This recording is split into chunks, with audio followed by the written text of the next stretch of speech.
Señoras y señores, vamos a presentar El Pueblo Quiere Saber, elecciones. Vamos a tener a todos los candidatos, vamos a invitar absolutamente a todos los candidatos. A Massa, a Francisco de Narváez, a los candidatos de la capital federal, los queremos entrevistar a todos. Arrancamos en el día de hoy con Margarita Stolbizer en El Pueblo Quiere Saber. Pero antes te quiero contar, todo eso que te falta comprarlo en Musimundo. Llévate heladeras, LEDs, lavarropas, notebook, mucho más con las promos de todos los bancos. Fíjate, mira. De Musimundo, llévate todo eso que te falta. Aprovecha todos los días 18 cuotas sin interés en productos de rubros seleccionados con las tarjetas de crédito de todos los bancos. Musimundo, parte de tu mundo. Yo tenía como un doble sueño cuando estaba en el colegio, que era cumplir los 18 años para ir a afiliarme al Partido Radical y sacar registro de conducir. Además, Margarita era un ser alado. Cocino mucho y lo hago bien. Un pollo a la crema que me sale fantástico, el arroz con pollo que me sale bárbaro, ñoquis amasados, son ñoquis de papas, es fácil. Bajo sus pétalos, mi Margarita. Te hago la última. ¿Ha habido o hay bastante polémica? Ay, la con... Sí. Ay, mira, La con- porque me acaban de chocar, espera un poco. ¿En serio? Te gusta en El Pueblo Quiere Saber, elecciones. Stolbizer. Margarita, Marga Stolbizer. Bueno, gracias Margarita, te saludo con un beso formalmente delante de todos. Muchísimas gracias por venir. El pueblo quiere saber absolutamente todo. Te vamos a hacer un montón de preguntas.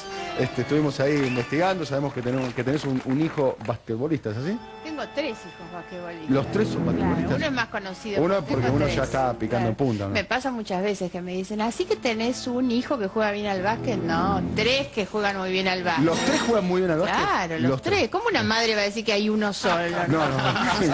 Base de la selección que acaba de jugar. Ni más ni ahora menos, sí, en sí, sí. Venezuela. Pero los 3 juegan Los muy 3 bien. juegan muy bien, bueno.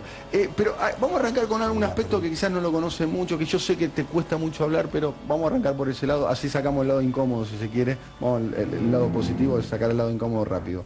Vos contrajiste una enfermedad que es Guillain-Barré. ¿De qué consta la enfermedad? ¿Qué consecuencias te trajo? ¿Estás curada? ¿Es una enfermedad crónica? ¿Cómo es, Margarita? A ver, yo no conozco mucho sobre el origen de la enfermedad. Dicen que a uno le da, que es un virus y que a uno le agarra cuando tiene defensas bajas. Yo estaba pasando un mal momento, pero también hice un viaje y algunos pensaban que fue así. Cuando volví empecé con una parálisis en la cara y después llegó un momento en el que estuve paralizada toda. Todo el cuerpo paralizado. Todo. No podía levantar los pies de la cama, nada, no podía moverme. Me cerraba los ojos con los dedos para dormir.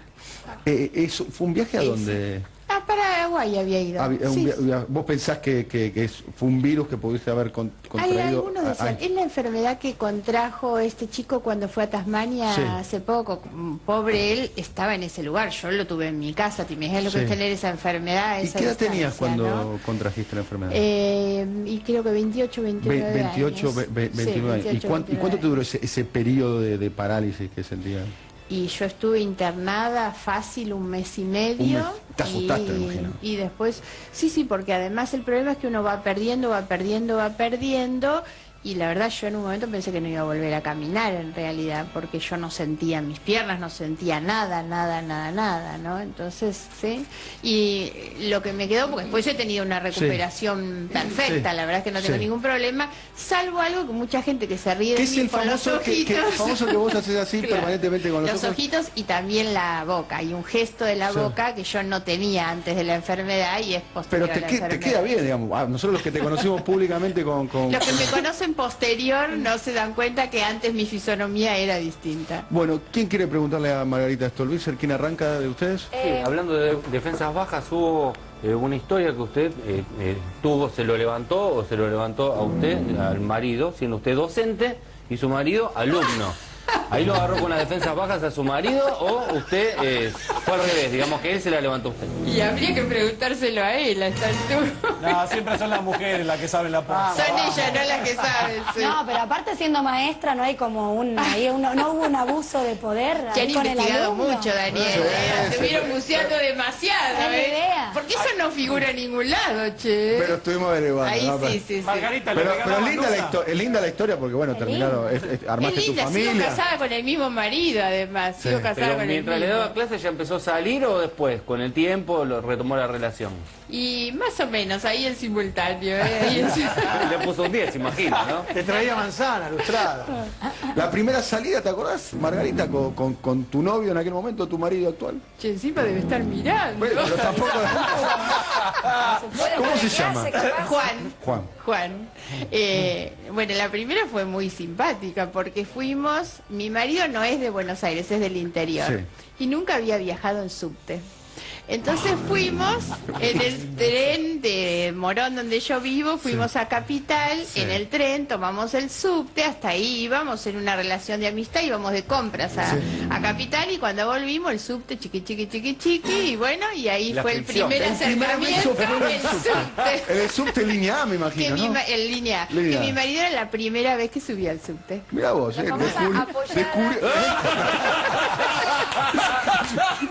doctora Mengo, doctora, por favor. No, viajo a diario. Te habrán apoyado, vamos. Se habrá levantado muñeco hoy. Viajo a diario el subte, Mauro. Ese es mi A problema. ver, doctora Mengolini, una pregunta. ¿Te fue difícil ser mujer en política? Y creo que sí, me da la impresión que a esta altura, aún habiendo pasado muchos años, a mí no me gusta cuando las mujeres dicen, no, yo en realidad no he tenido esos problemas. Me parece que eso es desconocer que en realidad la política es una actividad hecha por y para los varones, donde a cualquier mujer le resulta difícil, ¿no? Así que yo empecé siendo muy joven, entonces me parece que uno todavía está entre la inconsciencia y la valentía que tiene, el coraje cuando es muy joven. Me parece que eso me sirvió para contrarrestar lo que por supuesto eran siempre gestos muy machistas. ¿Y el cupo, ¿no? el cupo es bueno o no? El cupo femenino en la política. El cupo es bueno porque en realidad si no existiera las mujeres no tendríamos la representación que tenemos. Yo lo que creo es que es un error pensar que el cupo es un objetivo en sí mismo, porque además lo que según la ley de cupos era un piso para la representación terminó convirtiéndose en un techo. Entonces el 30, que era para promover la participación de las mujeres, terminó ahí. Tienen el 30, no pidan más, ¿no? Porque muchas veces para llenar el cupo ponen la mujer de política cero, digamos, o sea... Bueno, realmente esa es una acotación, Bárbara, sobre todo en esta última elección. En esta última elección fue grosero lo que ha pasado con las mujeres integrando las listas. La verdad, esto es muy malo para las mujeres, muy malo para la política, por supuesto. Siempre, además, refiriéndonos a las mujeres que no tienen militancia política. Hay mujeres esposas y hermanas que tienen trayectoria en militancia y eso está muy bien que estén y no deberían ser discriminadas por ser hermanas También el o radicalismo, mujeres, un montón de mujeres de familias de tradición Claro, militante, pero ¿no? una cosa es la que es militante, otra es la que es puesta en la lista porque como el marido no puede estar o porque quiere traccionar votos, terminan poniendo por sobre los militantes a alguien caído por la chimenea. Casualmente sobre este tema, mira vos, lo íbamos a presentar un poquito más adelante, pero, Chiche Dualde versus Cristina, las conoces a las dos, ¿eh? Además, trabajaste con ellas en la misma cámara, seguramente en algún momento, y la mujer en la política. Mira esto, Margarita, fíjate. Me vengo planteando en soledad el tema de la mujer en la política. Este ejemplo de mujer ejerciendo el poder, que se maneja más por su lóbulo emocional que el racional, tiene que entrar en el debate nacional si la mujer está preparada para ejercer política per se o si simplemente va a acompañar el proyecto de alguien. Hay una discusión, se trata de mujeres, en este caso, de esposas de importantes políticos, en el caso de Dualde. Pero lo grave de lo que se plantea es que la mujer tiene que demostrar que está preparada. Esta es una preocupación que los varones no tienen en política, ¿eh? Jamás a ellos les preocupa demostrar que son capaces y que están preparados. Y la mujer esto, además de planteárselo como una autoexigencia, ¿no? Yo creo que en política todos, la Constitución dice que la idoneidad es la base para ejercer funciones públicas, pero eso debería ser un parámetro para todos, no para las mujeres. Algunas de las críticas que se le hacen a la presidenta presidenta Cristina Fernández de Kirchner, ¿no cree que tiene un alto componente de misoginia y machismo? En algunos puede ser, no en el caso nuestro, por ejemplo, no en el mío. No, pues yo tengo una mirada muy crítica y tiene más que ver con la gestión, nunca en su condición de mujer, pero es posible que en algunos casos exista, como las que nos hacen en general las mujeres en la política, porque la pregunta de Julia un poco era eso, claro. Lo que la mujer vive dentro de la política es que hay permanentemente como una mirada escrutadora de alguien que en realidad puede no estar preparada, está ocupando un lugar que no le corresponde, entre otras cosas porque ocupa un lugar al que aspiran muchos varones, ¿no? Los que tuvieron militancia de años en los grandes partidos, los dos partidos tradicionales de la Argentina, sea el PJ o sea el OCR, dicen que nunca se deja de ser peronista o radical. Vos, a pesar de haber sido del radicalismo, ¿seguís sintiéndote radical? Y en tal caso, ¿cómo ves el radicalismo hoy? A ver, yo sigo sintiendo que la verdad no cambié, y cuando me fui del radicalismo me fui porque sentí que el partido radical había cambiado aquellas cosas que tenía cuando yo me había incorporado, en realidad.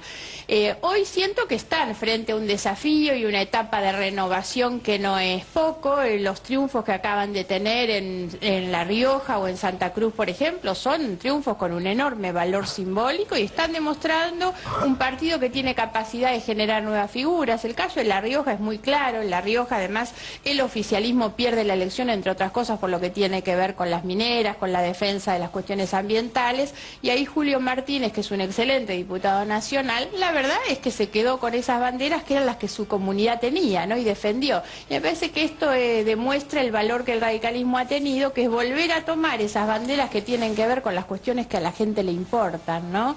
Que a veces la política y los partidos tradicionales habían perdido esto, ¿no? Que es la capacidad de evolucionar y acompañar las demandas que la sociedad tiene, las demandas, los requerimientos y los sueños y las esperanzas que la sociedad tiene, ¿no?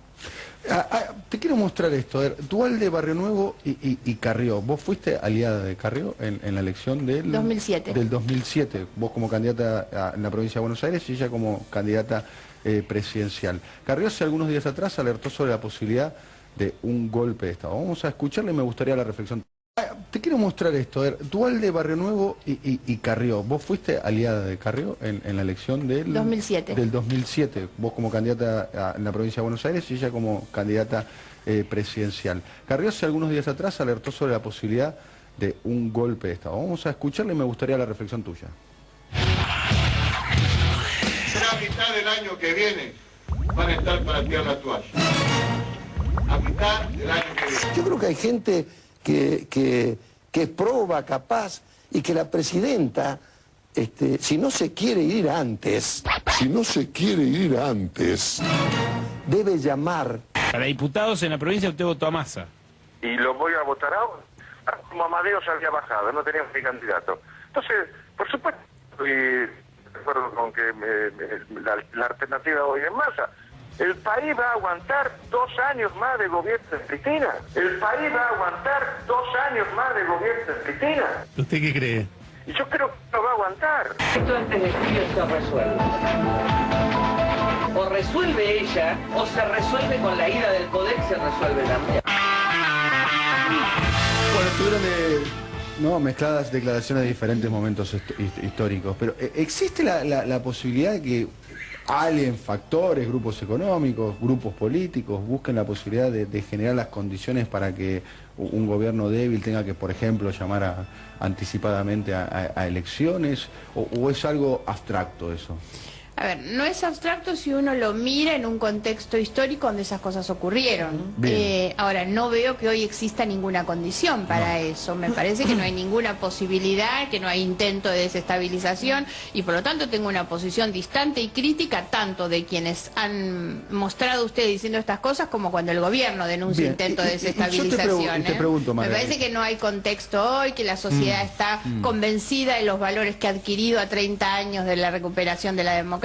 Y por lo tanto, no un golpe de Estado al estilo tradicional de los tanques entrando en la Casa de Gobierno, pero te pregunto a vos, que sé que además fuiste alfonsinista, no sé si en el último tramo creo que reconstruiste la relación, en algún momento tuviste una relación distante casualmente con Alfonsín, porque bueno, lo que hablábamos antes, quizás con la mujer en la política, en un partido también muy machista como el radical, pero Alfonsín, ¿por qué no pudo terminar su mandato, Margarita? Bueno, entre otras cosas, por eso dije, si uno mira lo que es nuestra realidad histórica, ha ocurrido. Creo que hoy no hay ninguna condición. Alfonsín deja el gobierno en un momento y tenía que ver en gran medida con presiones de grupos económicos, pero la verdad cuando nosotros teníamos todavía una democracia apenas en un proceso de consolidación muy lejano. Hoy yo creo que tenemos ¿Y los una grupos democracia muy que en aquel momento consolidada, presionó a Alfonsín no sobreviven hoy, no tienen los mismos intereses? ¿O hoy no? me da la impresión a mí no. que no hay de ninguna manera condiciones para que esto se da, que no lo hay en los grupos. No fue hace tanto tiempo, en el 2001 ocurrió algo parecido, digamos, ¿no? Con De la Rúa.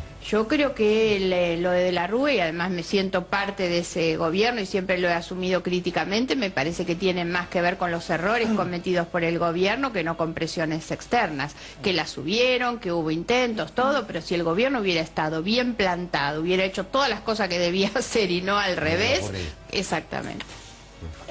Margarita, la sensación que muchos tienen, y me incluyo, es que cualquier gobierno que le siga a este va a pegar como un volantazo, un giro a la derecha, recuperar algunas ideas neoliberales conservadoras. ¿Compartís ese pensamiento? ¿Crees que es así? ¿O crees que hay lugar para que venga algo aún más progresista que lo que hay ahora? No tengo duda, porque además este gobierno ha hecho trizas el progresismo en esta última etapa. Yo creo que han entregado todas las banderas que en algún momento supieron enarbolar en esta época. Terminan de la peor manera, la verdad. La promoción de Milani como jefe del ejército, una persona involucrada con los cara pintada, con la represión de la dictadura, un tipo enriquecido que no puede demostrar cómo adquirió el patrimonio que adquirió, la verdad, ese es promovido a jefe del ejército por la presidenta, es una vergüenza. El acuerdo con Chevron es una vergüenza, absolutamente. Y ni que hablar las cosas que están ocurriendo ahora. Que además el gran problema del discurso manodurista de los últimos días es un discurso tan inmoral porque ni siquiera lo creen y lo están haciendo solamente en la búsqueda de obtener ventajas electorales. Por eso es mucho más inmoral. Entonces, con el volantazo, el giro que produjo el gobierno durante todo este último tiempo, hoy no tengo ninguna duda que el que viene va a ser mucho más progresista. ¿Usted cree que un gobierno de Macri, por ejemplo, Margarita, sería más progresista que Estoy absolutamente convencida que el proyecto Macri capotó definitivamente. ¿Y Yo Massa? creo que ¿Un gobierno de Massa, por ejemplo, sería más progresista que este? a ver, me anima en la respuesta que doy que nosotros vamos a ser el futuro gobierno, porque creo que ni Massa ni Macri están en condiciones de hacerlo, entre otras cosas porque son referentes con potencialidad electoral en sus provincias, como lo fue de Narváez en el 2009, pero que no pueden articular un proyecto nacional de reemplazo, no hablan con nadie más, no tienen lista en ninguna otra provincia. Entonces eso es en gran medida donde nosotros estamos hoy planteando el eje de nuestra campaña electoral. Nosotros creemos que se juega 2015 ahora. Uno de los candidatos, el candidato presidencial de tu espacio en el 2011 fue Hermes Wiener. Hermes Wiener dijo que si a él le hubiese tocado votar en Venezuela, hubiese votado por Capriles y no por Chávez. ¿Vos hubiese votado por Capriles o por Chávez? En realidad nunca me planteé eso y me parece que fue un error de Wiener haber planteado lo que planteó en su momento, tal vez demasiado influido por lo que se estaba viviendo en ese momento. Yo acompañé el inicio del proceso chavista, como muchos argentinos en realidad, un proceso que me terminó defraudando después en el ejercicio de la gestión, por lo tanto tenía claro que no hubiera votado por esa reelección en realidad. Ahora, tampoco ir a ese rejunte, porque nosotros en realidad, y tuvimos acá una experiencia parecida, todos saben que a nosotros la gente nos reclamaba, tanto en el 2011 como ahora, únanse, júntense, la oposición toda junta, y nosotros siempre dijimos, no, eso es amontonamiento, nosotros amontonamiento con cualquiera no queremos, porque eso es Capriles, digamos, cuando todos se juntan en contra de algo, y por lo tanto yo no compartí esa estrategia tampoco. Y que esté Tumini, por ejemplo, ¿no? Que es un hombre de izquierda, con Prat Gay, ¿no es amontonamiento? Yo creo que no, primero porque hay una, digamos, como una estigmatización sobre Alfonso que me parece que es injusta en realidad. Cuando uno analiza su discurso, su acción, su trayectoria, no nos olvidemos que fue además un funcionario de este gobierno y en un momento en el que el gobierno realmente tiene una impronta mucho más progresista que la que tiene ahora, ¿no? Bien. Sí, hay una cuestión, Margarita, que a mí me interesa mucho de los candidatos políticos y que usted nunca le escuché una opinión sobre el tema, que tiene que ver con la política internacional. Más allá de las cosas que hizo el gobierno, que usted puede parecerla bien o mal. ¿Qué alianzas posibles cree que Argentina tiene que tener con el mundo? ¿Cuáles son los aliados naturales? América Latina, Europa, Rusia, África, Asia, China, Estados Unidos. Fundamentalmente nosotros debemos fortalecer nuestra unidad regional. Yo creo que la clave, sí, obviamente, con el Mercosur y con la UNASUR, me parece que esa es la gran fortaleza que la Argentina tiene. Hoy el liderazgo de Brasil, no solo regional, sino con un lugar en el mundo, también nos pone a nosotros frente a la posibilidad de aprovechar esas oportunidades. A partir de ahí creo que hoy se da una nueva posibilidad, que es una alianza sur-sur. A mí me parece muy importante todo el vínculo que tenga que ver no solo con Asia, que es obviamente la incorporación de una cantidad de población tan grande que determina el mercado, que es China e India, es muy fuerte, pero para mí es muy importante el vínculo con Sudáfrica, por ejemplo, el vínculo con los países de Oceanía, Australia y Nueva Zelanda. Me parece que ahí hay una posibilidad de una unidad estratégica, pero creo hoy mucho en la idea del Mercosur y el UNASUR. Hay hoy una alianza que hay que mirar con atención, que es buena, que es la Alianza Pacífico también. Me parece que hay que trabajar mucho todas estas áreas, pero además eso no descarta pensar en el mundo. Yo soy una convencida que los países, y Brasil es un ejemplo de esto, definen en gran medida su identidad a partir de ubicar su lugar en el mundo, y eso les permite aprovechar en el buen sentido las oportunidades. Hoy el mundo tiene una agenda con una cantidad de situaciones que tienen que ver con la atención de los conflictos, tiene que ver con el cambio climático, tiene que ver con los delitos transnacionales, tiene que ver con el acceso al agua y a la energía, pero hay un tema supremo en la agenda global que son los alimentos, que es la seguridad alimentaria, la soberanía alimentaria, y eso abre para la Argentina la oportunidad y la responsabilidad de participar protagónicamente dentro de lo que es la discusión de esa agenda. Y eso debe hacerlo con los países de la región, porque eso es lo que nos mejora a nosotros en la posibilidad de ingresar en esa discusión. Interesante la respuesta de Margarita, en muchos aspectos me parece que hay una coincidencia. Vamos a ir a una pausa. Te dejo dos preguntas para que me contestes, Margarita. ¿La estás pasando bien primero? Sí, muy bien. Dos preguntas para que me contestes tras la pausa. Primero es, vos sos diputada, seguramente vas a renovar tu bancada. Si votarías a favor de un proyecto de ley que interrumpa el embarazo. Soy autora de uno de los proyectos. Bueno, vamos a hablar de ese tema más adelante. Y si votarías a favor de un proyecto de ley que despenalice el consumo de drogas para uso personal. También he firmado el proyecto. Bueno, vamos a hablar de ese tema entonces. Después del corte. Además le puse un tono, ¿viste? Le puse un acting, ¿viste? Te pegó un cachetazo y salió para adelante. Qué grande. Bueno, vamos a la pausa, ya volvemos, dale. Nuevo bloque de Duro Más. ¿Cómo la está pasando, Margarita? Muy bien, gracias. Bueno, ¿presentaste un proyecto para legalizar el aborto y para legalizar el consumo de drogas para uso personal? Sí, en todos los casos son proyectos presentados con colegas de otros bloques políticos, sobre todo el de la interrupción voluntaria del embarazo. Es un proyecto de la coalición de las organizaciones que vienen trabajando hace muchos años y que muchos diputados de distintos bloques hemos adherido para presentarlo. Acá creo que lo central es entender que las 500.000 muertes que tenemos maternas por año como consecuencia de abortos clandestinos, hay que hacerse cargo de estas cosas, y yo creo que esto definitivamente habilita por lo menos un debate necesario. Bien, y con respecto a despenalización de drogas también, bueno, ¿vos crees que...? Claro, nosotros tenemos ya un fallo de la Corte Suprema de Justicia que dice, de acuerdo al artículo 19 de la Constitución, que en realidad no está prohibido, y obviamente que eso sería inconstitucional seguir manteniendo hoy la prohibición de hacerlo. ¿Y por qué no se avanza con esos proyectos, teniendo en cuenta que supuestamente hay un consenso de diferentes fuerzas políticas? Bueno, porque no hay el número suficiente desde el momento que el oficialismo ha vedado la posibilidad de su tratamiento. Son temas que están vedados. Todos sabemos cómo ha funcionado el Congreso funciona con una mayoría automática que habilita a la presidenta. Lo que la presidenta quiere sale, y sale por un tubo sin reglamento y sin plazos, y lo que no interesa, plancha.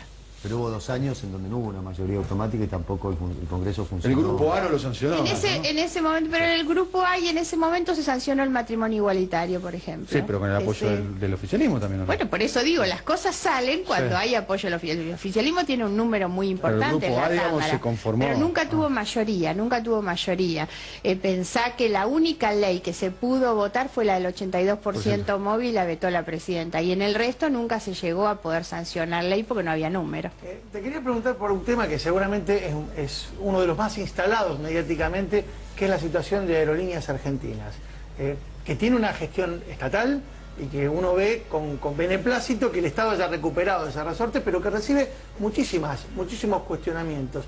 Ahora, muchos de los que la cuestionan son, o por lo menos algunos de los personajes que la cuestionan, son los mismos que en la década del 90 hablaban pestes y llevaron ese proceso hacia el derrumbe y hacia la privatización.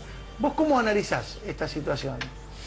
A ver, a mí me gusta viajar en aerolíneas, me gusta que funcione bien. Ahora, la verdad, cuando uno toma el presupuesto ejecutado y se da cuenta que en los primeros 7 meses de este año se pagaron 5 veces más en subsidiar el déficit de aerolínea que en todo el Ministerio de Industria, por ejemplo, algo no está bien en la Argentina para atender un servicio como el servicio de transporte aerocomercial que usa el 3% de la población en realidad, mientras que la gente que viaja en el Sarmiento, la verdad, pasa las penurias que todos sabemos que pasa. Entonces me parece que hay una muy mala asignación de los recursos. ¿Tiene el Estado que tener una aerolínea propia de bandera? Esto de ponerse la escarapelita por aerolínea, yo no sé si corresponde, la verdad. ¿Vos crees que no? Tal vez trabajaría más para recuperar los ferrocarriles, que tienen un valor estratégico extraordinario, que tienen realmente otro sentido en un proyecto de desarrollo de la Argentina. No estás convencida de que el Estado tenga que tener una aerolínea de bandera propia. Que deba ser prioridad en la asignación de los recursos y en la asignación de la acción estatal, no estoy tan convencida. Estás convencida. No, bien, o sea,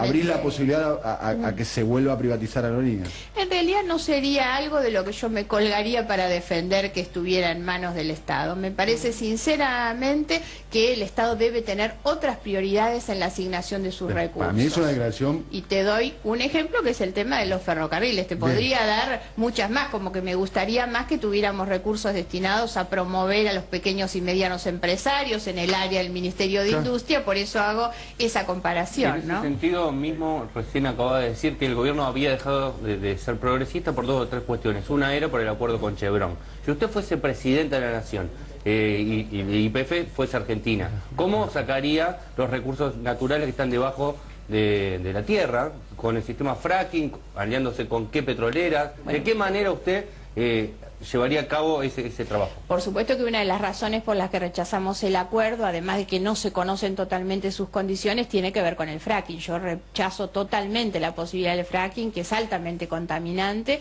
y me parece que la Argentina no puede, en función de las necesidades que tiene de proteger los derechos fundamentales de las personas, entregar eso con concesiones de estas características. Yo creo que la Argentina tiene que promover inversiones, y la verdad es que yo aliento que así sea. Me parece que un país que quiere crecer y producir y generar empleo necesita atraer inversiones, pero que se atraen de otra manera, no con este tipo de concesiones como se están haciendo. Me parece que hay que invertir mucho más en el Estado, ¿sí? En el orden de las prioridades a las que me refería recién, digamos, a YPF le daría una atención especial. Exactamente. Otra definición importante, Margarita, acabas de dar, entonces no estás a favor del fracking, que es el único modo de explorar vaca muerta, o sea, no estarías a favor de la exploración de vaca muerta. No estoy a favor de lo que es minería a cielo abierto, de lo que es afectar a través de la minería. Es una actividad... Pero estamos hablando de vaca muerta en particular. Sí, por eso. Me parece que hay que ser sumamente cuidadoso con estos temas, y yo creo que no se está haciéndolo, sobre todo con un acuerdo, insisto, yo lo he pedido personalmente, el acuerdo, para conocerlo, y ni siquiera conocemos los términos del acuerdo, ¿no? Bien. Bueno, vamos a ir a una pequeña pausa. Antes una pregunta de ¿Para Julita. después de la pausa? Sí, para después de la pausa. No la contesto antes. No la contestes antes. Claro, no te hagas canchera. ¿Te parece que a vos los medios te perjudican, sobre todo cuando están jugando tanto a la polarización? No contestes ahora, por favor. Seguimos en El Pueblo Quiere Saber absolutamente todo de política con Margarita. La pregunta pendiente de Julita. Sí, era Margarita, si acaso vos crees que los medios a vos te perjudican, sobre todo cuando juegan a la cuestión de la polarización, si influyen y si son parte además, así como factores influyentes, de esto que hace poco Macri denominó el círculo rojo, o qué pensás vos que es ese círculo rojo. A ver, yo separaría de todas maneras las cosas. Yo celebré bastante, pese a tener críticas a la ley de reforma de los partidos políticos en el 2009, cuando se estableció como novedad que ya no se podía contratar la publicidad o los espacios de televisión de manera directa. Eso abría, digamos, la cancha para una mayor equidad. De hecho, la ley se llama una ley para la equidad de la competencia electoral. Sin embargo, hoy vemos claramente de qué manera los propios medios y los candidatos hacen la trampa a eso que la ley había establecido como un piso de igualdad, porque si le abren a un candidato todos los programas de los canales de aire para pasearlo de la mañana a la noche, obviamente que eso implica una desigualdad. ¿Estás hablando de un candidato en particular? Bueno, hablo en particular del candidato Massa.